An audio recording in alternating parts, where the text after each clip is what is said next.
తెలంగాణలో వరదల్లో చిక్కుకున్న వారిని కాపాడేందుకు రెస్క్యూ కొనసాగుతోంది. ఇప్పటివరకు వివిధ ప్రాంతాల్లో వరదల్లో చిక్కుకున్న 1444 మందిని సహాయక బృందాలు రక్షించాయి. ఇంకా 6గురి ఆచూకీ దొరకకపోవడంతో రెస్క్యూ టీమ్స్ గాలిస్తున్నాయి. కామారెడ్డి జిఆర్ కాలనీలో 250 మందిని కాపాడిన సహాయక బృందాలు రామాయంపేటలో 360 మందిని సురక్షిత ప్రాంతాలకు తరలించాయి.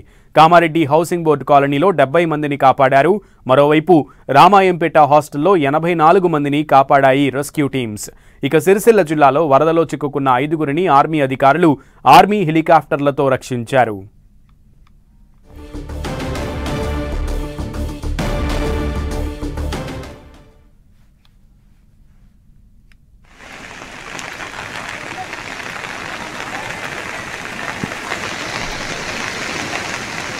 తెలంగాణలో వరదల్లో చిక్కుకున్న వారిని కాపాడేందుకు రెస్క్యూ కొనసాగుతోంది. ఇప్పటివరకు వివిధ ప్రాంతాల్లో వరదల్లో చిక్కుకున్న 1444 మందిని సహాయక బృందాలు రక్షించాయి.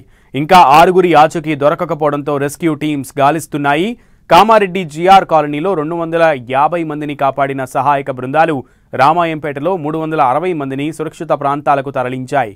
కామారెడ్డి హౌసింగ్ బోర్డు కాలనీలో 70 మందిని కాపాడారు. మరోవైపు రామాయంపేట హాస్టల్లో 84 మందిని కాపాడాయి రెస్క్యూ టీమ్స్.